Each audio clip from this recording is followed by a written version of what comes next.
सुप्रभात प्यारे बच्चों, आज हम बाल गोविंद भगत वाले चैप्टर के प्रश्न उत्तर करेंगे। पहला क्वेश्चन है, खेती बाड़ी से जुड़े गृहस्थ बाल गोविंद भगत अपनी किन चारित्रिक विशेषताओं के कारण साधु कहलाते थे? बाल गोविंद भगत पूरे गृहस्थ थे। वे खेती बाड़ी करते थे, उनका घर परिवार था। वे पूरे पारिवारिक दायित्वों का पालन करते थे। उनकी वेशभूषा, व्यवहार और आचरण से साधु संतों जैसी विशेषताएं दिखाई देती थी।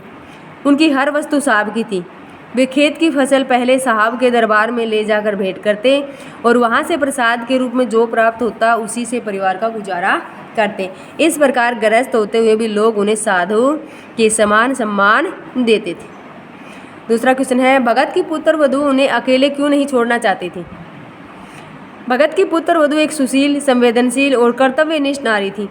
पुत्र की मृत्यु के बाद भगत की देखभाल, बीमारी में सेवा करने वाला पुत्र वधू के अलावा और कोई नहीं था। उसके चले जाने पर भगत अकेले रह जाते और उनका जीवन कष्टमय बीतता। एक कुल वधू के धर्म का पालन करते हुए भगत की पुत्र वधू ने ससुर से बार बार प्रार्थना की कि उन्हें भाई के साथ न भेजे, बल्कि यही रहने दे। पुत्र वधू के कहने पर भी भगत नहीं माने और उसे उसके भाई के साथ भेज दिया। तीसरा क्वेश्चन है, भगत ने अपने बेटे की मृत्यु पर अपनी भावनाएं किस तरह से व्यक्त की? इकलौते और विशेष प्रिय की मृत्यु होने पर भी बाल गोविंद भगत ने दुख का प्रदर्शन नहीं किया। उन्होंने बड़े धैर्य और संयम का परिचय देते हुए भाग्य के इस कठोर प्रहार को सहन किया। मृत पुत्र के सामने बैठकर वह बड़े सहज भाव से तल्लीनता से भक्ति संगीत गा रहे थे। विलाप करती पुत्र वधू को समझा रहे थे कि यह दुख का नहीं, उत्सव मनाने का समय है।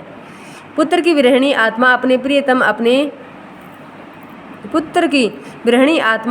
प्रियतम अपने परमात्मा से जा मिली है। इससे बढ़कर आनंद की बात क्या हो सकती है? चौथा क्वेश्चन है, भगत के व्यक्तित्व और उनकी विशेष वेशभूषा का अपने शब्दों में चित्रण कीजिए। बाल गोविंद भगत का व्यक्तित्व और उनकी वेशभूषा साधुओं जैसी थी। बाल पक चुके थे, चेहरे पर हल्की सफ़ेद दाढ़ी थी, कपड़े बहुत कम पहनते थे, झूठ नहीं बोलते थे, स्पष्टवादी थे, हर प्रकार के अहंकार से वो मुक्त थे।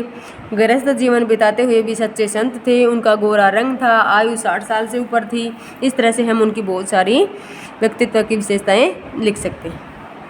पांचवा क्वेश्चन है, बाल गोविंद भगत की दिनचर्या लोगों के आचरण का कारण क्यों थी? बाल गोविंद भगत की दिनचर्या लोगों को चकित करने वाली थी। उनके दैनिक जीवन में गृहस्थ और साधु के आचरण का अद्भुत सामंजस्य था। गृहस्थ के रूप में वह परिवार के भरण पोषण का ध्यान रखते थे। उनकी आयु 60 वर्ष से ऊपर थी। वे कभी झूठ नहीं बोलते थे, किसी की चीज भी नहीं छूते थे। इस नियम के पालन में इतना ध्यान रखते थे, लोगों को आश्चर्य होता था। आषाढ़ के महीने में अन्य किसानों की तरह वे अपने खेत में धान रोपते थे। उनका संगीत काम के साथ साथ चलता रहता था। भादों की आधी रात में उनका गायन सुनकर लोग आश्चर्य में पड़ जाते। इस प्रकार वह कार्तिक मास में पोखर के किनारे पर गर्मियों में शाम को अपने आंगन में बैठकर संगीत गाते थे। इस प्रकार बाल गोविंद भगत की दिनचर्या लोगों के आचरण का कारण बनी हुई थी। छठा क्वेश्चन है, पाठ के आधार पर बाल गोविंद भगत के मधुर गायन की विशेषताएं बताइए। बाल गोविंद कबीर के भक्त थे। वे प्राय कबीर के पदों को ही गाया करते थे। भक्ति भाव की तरंग में जब वह अपनी मधुर स्वर में गाते तो सुनने वाले मंत्रमुग्ध होकर के उनका साथ देने लग जाते। धान रोपते उनका गायन सुनकर स्त्री, पुरुष, बालक, किसान और हलवाई सभी गीत की लय के साथ झूम उठते थे। उनके गीत समय, ऋतु और मास के अनुसार ही होते थे। उनकी दिनचर्या में गायन का अत्यंत महत्वपूर्ण स्थान था। चाहे आषाढ़ के रिमझिम हो, चाहे भादों की अंधेरी रात हो और चाहे कार्तिक की भोर या माघ की ठंड हो, बाल गोविंद भगत की संगीत की साधना हमेशा चलती ही रहती थी। सातवां क्वेश्चन है, कुछ मार्मिक प्रसंगों के आधार पर यह दिखाई देता है कि बाल गोविंद भगत प्रचलित सामाजिक मान्यताओं को नहीं मानते थे। पाठ के आधार पर उन प्रसंगों का उल्लेख कीजिए। पाठ में कई ऐसे मार्मिक प्रसंग हैं जो यह सिद्ध करते हैं कि बाल गोविंद भगत में संत कबीर के आचार विचारों की छाया झलकती है। पहला उदाहरण तो यह है कि पुत्र की मृत्यु पर रोए नहीं, बल्कि गायन गाते हैं, वो संगीत गाते हैं। पुत्र वधू को रोने से मना करके आत्मा और परमात्मा के मिलन का वे आनंदित होने का अवसर बताते हैं। दूसरा उदाहरण ये है कि पुत्र की जो चिता होती है उसकी जो चिता को आग बहू के हाथों दिलाते हैं और पुत्र वधू को भाई के साथ भेज करके दूसरी शादी करने को कहते हैं।